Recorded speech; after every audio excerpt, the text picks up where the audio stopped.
Olá, pessoal! Meu nome é Maria Elizabeth Melo da Fonseca, sou professora da Davi Trindade. Hoje nós iremos falar sobre a construção do Império do Brasil. Ora, toda a história do Brasil, ela está diretamente ligada com a história europeia. Lembre-se que o Brasil, ele foi colônia de Portugal.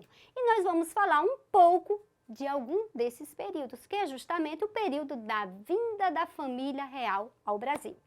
Observem aí no nosso slide a imagem do Dom João chegando ao Brasil.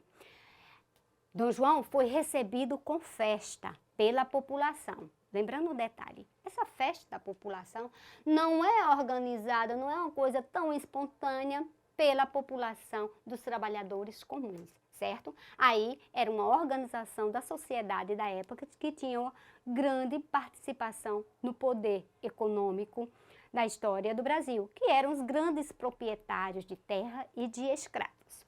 Então, qual seria, por que a família real veio para o Brasil?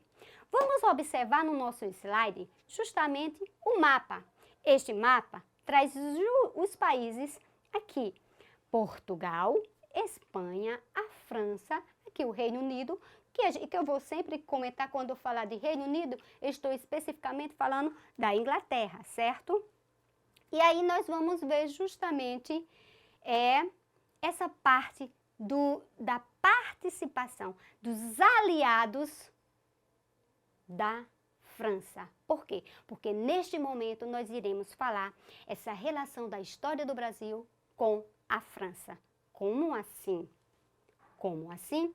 Com a participação justamente das razões para a vinda da corte portuguesa para o Brasil. Ora, a França, se vocês lembram, ele estava totalmente sendo governado por Napoleão Bonaparte. Napoleão Bonaparte foi aquele que fez parte do golpe do 18 Brumário e assumiu o poder da França. Então, Napoleão tinha as expectativas, tinha seu projeto de expansão da França, territorial e expansão econômica. E aí, voltando para o nosso mapa, nós vamos ver o seguinte: com a expansão territorial, a França, que é essa parte verde, ela vai ganhar novos territórios, que é justamente a parte do verde mais escuro, certo? Esses países aqui, em amarelo, são os chamados países aliados da França.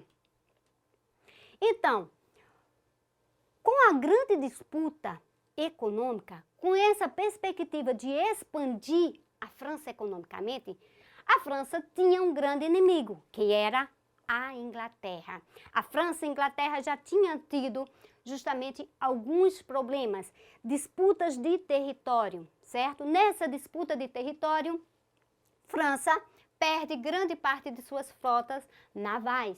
E a Inglaterra, que era o maior país, o país poderoso, economicamente mais poderoso da Europa da época, se dava a melhor, estava por cima.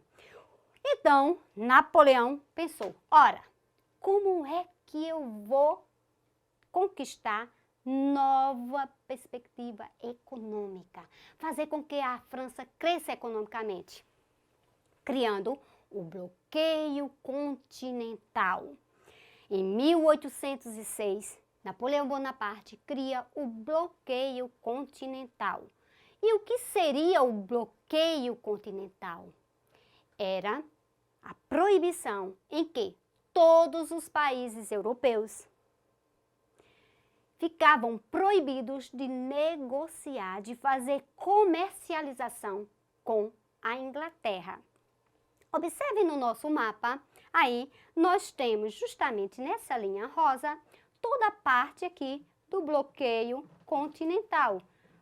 Esses países não poderiam, de maneira alguma, comercializar com a Inglaterra. Napoleão Bonaparte avisou: a nação que me desobedecer será invadida. E aí, dois países irão desobedecer o bloqueio continental: a Rússia, certo? e Portugal. A Rússia, o exército napoleônico vai tentar invadir, certo? Só que eles não vão alcançar completamente a Rússia, porque o frio, a fome, o despreparo dos soldados, muitos deles vão morrer de fome, certo? E no caso de Portugal? O caso de Portugal vai ser diferente. Portugal quebra o bloqueio, porque ele era grande aliado da Inglaterra, economicamente. Ele tinha relações econômicas com a Inglaterra. E aí, o que é que nós vamos ver? Paralelamente a esse momento, nós tínhamos Portugal e a Espanha brigando por território. A Espanha queria um pedaço do território português. E aí, o que é que acontece? Quando a França viu essa rincha entre Portugal e Espanha, disse, opa, é minha vez. Ele vai fazer um tratado, que é o Tratado de Fontainebleau. E aí, esse tratado era a Espanha permitiria que a França passasse pelo seu território e invadisse Portugal, certo? Mas aí, Dom João, ele já tinha uma ideia. Como ele era aliado da França, ele vai ter uma convenção secreta com a Inglaterra e fazem um acordo. Ó, esse acordo já tinha sido estudado há muito tempo pela Inglaterra. E aí é quando ele decide vir para o Brasil, com o apoio da Inglaterra. Então, em 1707, Portugal e Inglaterra faz esse acordo e esse acordo vai dar a Portugal a garantia de toda a transferência da corte portuguesa para o Brasil. E a Inglaterra vai escoltar os navios portugueses até chegar ao Brasil. Neste momento, quando Napoleão invadiu Portugal, a corte portuguesa já tinha saído às escondidas, de madrugazinha, certo? E aí, nós observamos nesta imagem do slide a vinda, o embarque da família real portuguesa no porto aqui. Foram 3 dias que toda a corte. Até hoje, gente, não se sabe ao certo quantas pessoas vieram. Falam que 10 mil, falam que 15 mil. Essa quantidade ainda é muito questionada pelos historiadores. Enfim, foram muitas pessoas que vieram ao Brasil. E aqui, as pessoas embarcando nos navios para a vinda ao Brasil, para o Brasil. Então, a chegada da família real. Primeiramente, eu tenho uma curiosidade bem interessante. Vocês sabem, vão ser 53, 54 dias aí de viagem. Imagine o caos. Faltou comida, sem banho. Ora, vocês sabem que os europeus não gostavam de banho. Imagine viajando quase 2 meses. Gente, foi uma peste de piolho que as mulheres tiveram que raspar o cabelo, certo? Fora os odores da vida. Então, voltando para a história, a família real chega ao Brasil. E aí nós vamos ter um príncipe no Rio de Janeiro. Chega em Salvador e depois a família real vai para o Rio de Janeiro. E aí nós vamos ter o PR. O que seria o PR? Príncipe regente. Oponha-se na rua. O que é isso, professor? O que é esse PR? Ora, quando a família real chega ao Brasil, eles precisavam de casas. Eles precisavam se alojar e eles utilizaram a lei do alojamento. Então, as pessoas ricas teriam que dar suas casas para o bem-estar da corte portuguesa, certo? Então, vai ter essa sigla que em todos os prédios que eles chegavam e que eles ficavam nesse prédio, se colocava PR. o significado seria príncipe regente, mas ou as pessoas chegaram a pensar de forma diferente. Prédio roubado ou ponha-se na rua. Era o tipo da coisa. Ó, nós chegamos, nós queremos um lugar confortável, igual o que nós tínhamos lá na corte portuguesa. Então, aqui não tinha tanto luxo e os melhores vão para a corte portuguesa. Daí, o PR, representação príncipe regente, e para o povo, ponha-se na rua ou prédio roubado. Então, Dom João chega ao Brasil. Ora, no momento em que ele chega no Brasil, a primeira coisa que ele vai fazer, lembram-se do acordo entre Portugal e a Inglaterra? Então, chegou aqui. Quando ele chega, em 1808, a primeira coisa que ele vai fazer, a abertura dos portos às nações amigas. Quem era a nação amiga? Me digam. Claro que era a Inglaterra. Foi a Inglaterra que escoltou, foi a Inglaterra que fez a proposta e o acordo para eles virem para o Brasil, porque o interesse da Inglaterra era um interesse comercial, era trazer os seus produtos industrializados, principalmente o tecido, porque já tinha um acordo desde 1703, que é o Tratado de Netwin, certo? Que era aquele acordo em que Portugal comprava tecidos ingleses e a Inglaterra comprava os vinhos portugueses, em menor escala, é claro, né? Que eles não vão ser bestas. Mas, enfim, com essa abertura dos portos às nações amigas, nós temos aí o quê? A quebra do pacto colonial. Ora, desde 1500, Portugal não poderia comercializar com nenhum outro país. Especificamente, quando eu digo Portugal, eu estou falando aqui do Brasil. O Brasil, a colônia, não poderia comercializar com nenhum outro país, a não ser o próprio Portugal. Outros navios não poderiam vir para cá, certo? Então, havia um exclusivismo do comércio dos produtos brasileiros diretamente com Portugal. E, com a abertura dos portos às nações amigas, este pacto colonial vai abaixo. Por quê? Porque a Inglaterra agora vão trazer os seus produtos e vão comercializar aqui. Em 1810, nós vamos ter outro tratado, o Tratado de Aliança e Amizade e Comércio e Navegação. Então, navios ingleses poderão atracar no Brasil também, certo? E Dom João, ele vai pegar e vai, já que a corte estava no Rio de Janeiro, então ele vai determinar o Rio de Janeiro como a capital do Império. Vamos abrir aqui um rápido parênteses, gente, só para eu dizer uma coisa. Durante esse período em que Portugal foi invadido pelos franceses, tinha lá uma junta governamentiva, certo? E tinha lá também os ingleses governando Portugal, tá bom?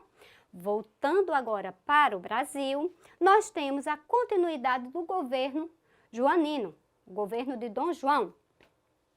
Ele vai fazer vários melhoramentos no Brasil, especificamente, é claro, no Rio de Janeiro, que era onde a corte morava.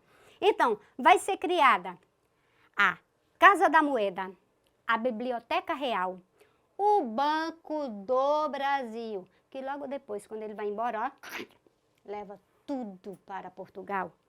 Enfim, vai ser criado um Museu da Biblioteca Nacional, certo? Não sei se vocês lembram que a Biblioteca Nacional teve um incêndio há uns 2 anos atrás e perdemos grandes coisas. E várias outras coisas, como a Academia Militar e da Marinha, como o Jardim Botânico, a Academia de Belas Artes e vários outros benefícios e construções de prédios para o Brasil. Em 1815 vai ser o ponto culminante, vai ser a declaração, a elevação do Brasil a condição de Reino Unido de Portugal e Algarves, certo? Então, o Brasil agora seria o Reino Unido de Portugal. Ele não era mais uma colônia. E isso vai trazer muito conflito. E, no final, quando Napoleão Bonaparte já tem sido vencido, certo? Vai haver justamente as missões estrangeiras que Dom Pedro vai trazer Jean-Baptiste Debré para fazer uma leitura da natureza, uma leitura da cultura do Brasil, certo? Então, o Tratado de Aliança e Amizade vai ter vários pontos interessantes que favoreciam a Inglaterra. A permissão que todos os súditos ingleses, se cometesse algum crime, deveria ser julgado pela Inglaterra, não por Portugal.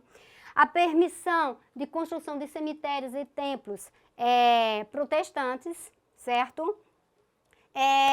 Segurança de que não existisse a Inquisição aqui no Brasil, certo? Não deveria ser instalada no Brasil. Teria as vantagens comerciais, que é o ponto culminante desse tratado, onde a Inglaterra pagava de impostos 15% dos seus produtos.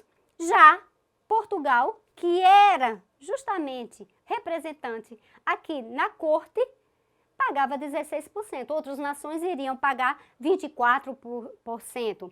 E um dos pontos principais seria a instalação definitiva da abolição da escravatura, que só vai acontecer em 1888, é isso? Com isso, lembram-se desse tratado?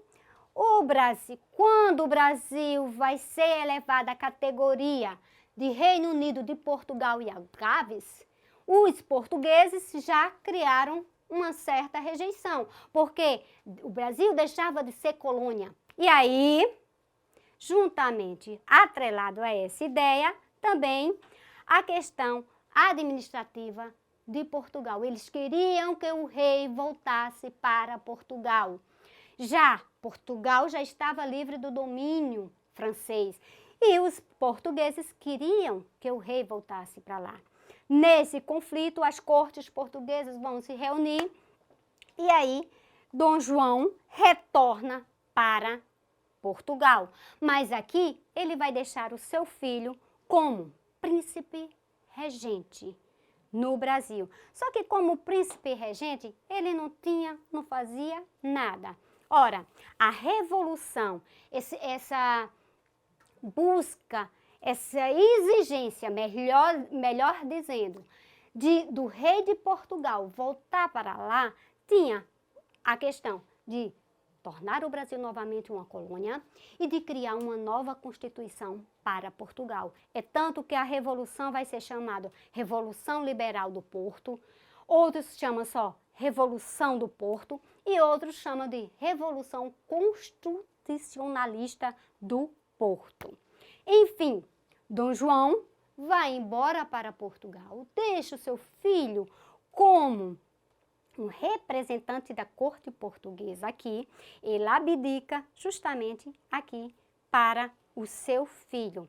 E aí, Dom Pedro fica aqui como representante. Mas aí, as cortes portuguesas, em 1821, eles vão exigir que Dom Pedro também volte, porque ele voltando, o Brasil voltava a uma condição inferior a uma condição de colônia. E aí, a aristocracia rural, o que era a aristocracia rural? Eram os grandes proprietários de terra e escravos que estavam gostando, não queriam mais pagar tantos impostos para Portugal, e aí eles vão justamente apoiar Dom Pedro a ficar no Brasil. Vão propor que Dom Pedro permaneça no Brasil como representante independente de Portugal. E Dom Pedro, é claro, aqui ele era um mero representante, não fazia nada. Então, e não ser nada, e se tornar um rei, um imperador no Brasil, ele disse o quê? Vou ficar. Então, com o apoio da aristocracia rural, Dom Pedro fica no Brasil. Este vai ficar conhecido como o Dia do fico. Em 9 de janeiro de 1822, Dom Pedro permanece no Brasil e é o dia do fico. E aí ele diz aquela famosa frase: se é para o bem de todos e felicidade geral da nação, eu estou pronto, digam ao povo que fico. E em 7 de setembro de 1822 é determinada, é proclamada a independência do Brasil. Essa independência do Brasil, podemos observar aí no nosso slide, certo? Nós temos essa imagem que foi uma pintura de Pedro Américo, pintor na época. Ele é paraibano e na época ele era pintor da corte. E aí ele pinta, observem aqui, toda essa imagem é uma imagem meramente ilustrativa. Por quê? Porque nós vamos ver aqui a parte da guarda com os trajes de gala, os trajes mais elegantes, os trajes mais sociais. E aí foi determinada a independência do Brasil. Qual era a condição do Brasil?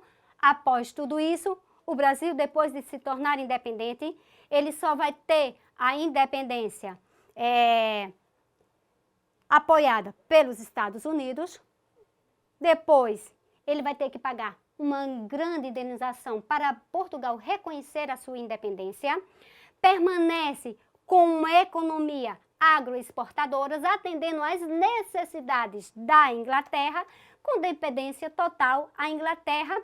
E um pequeno detalhe, ou melhor, grande detalhe, o Brasil permanece um Brasil escravista. Bem, gente, essa é a ideia central de toda a formação da construção do Império do Brasil, certo? E aí, nós temos aqui um exercício de revisão. Tentem responder e até a próxima aula. Tchau!